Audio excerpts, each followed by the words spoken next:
Sahabat pendidikan karakter, tahun 2024 sudah akan berakhir dan kita akan menyongsong tahun 2025. Tahun 2025 kita memiliki tantangan besar di dalam dunia pendidikan.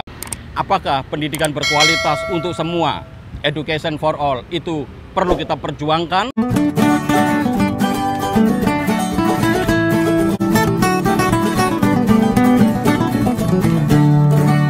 Tanya Pak Doni saja. Sahabat pendidikan karakter, tahun 2025 menjadi harapan baru terutama di dunia pendidikan. Mendikbud sudah menegaskan bahwa program besar 5 tahun ke depan adalah pendidikan berkualitas untuk semua, atau kita mengambil tema Education for All. Pendidikan berkualitas untuk semua menjadi tantangan bagi pendidikan kita. Nah, itu artinya apa? Kementerian memiliki tugas yang besar untuk memberikan akses pendidikan kepada semua orang Indonesia dan mampu meningkatkan kualitas pendidikan di Indonesia. Tapi apa saja tantangan-tantangan yang akan dihadapi ke depan? Pertama, tahun 2025 pemerintah akan memprioritaskan pembuatan rancangan undang-undang sistem pendidikan nasional yang tentu saja ini perlu kita kawal dan kita perhatikan bersama sehingga revisi Undang-Undang Sistem Pendidikan Nasional menjadi revisi undang-undang yang baik dan bermanfaat bagi seluruh rakyat Indonesia. Yang kedua, selama 5 tahun ke depan kita akan berhadapan dengan berbagai macam tantangan untuk menuju Indonesia emas. 5 tahun ke depan tentu persoalan akses itu akan menjadi masalah yang harus segera diselesaikan.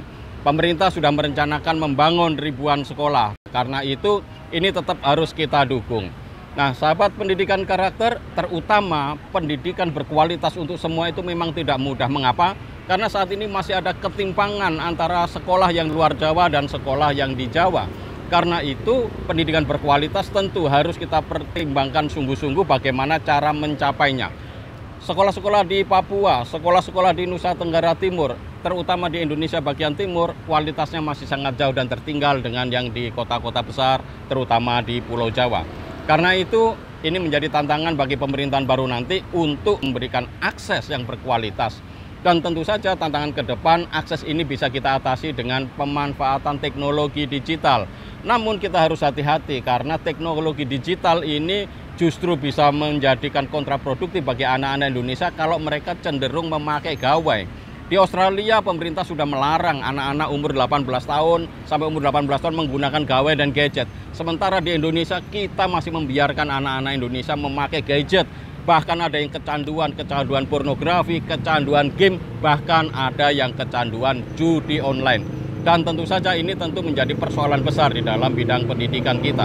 Sahabat pendidikan karakter, menyongsong masa depan Indonesia, memberikan akses untuk semua. Mari kita kawal bersama-sama rancangan Undang-Undang Sistem Pendidikan Nasional, revisi Undang-Undang Sisdiknas, dan juga perubahan-perubahan kebijakan, terutama untuk meningkatkan akses dan kualitas di seluruh Indonesia. Sahabat pendidikan karakter, Indonesia bisa maju bersama dan kita akan kuat kalau kita melakukan apa yang disebut Pak Muti sebagai gotong royong semesta. Itu artinya kita semua punya tanggung jawab untuk meningkatkan kualitas pendidikan di Indonesia. Indonesia harus maju dan berjaya. Sahabat pendidikan karakter, Anda menyaksikan program Tanya Pak Doni saja.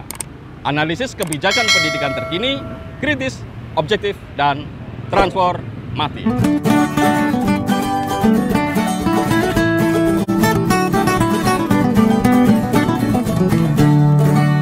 Tanya Pak Doni saja.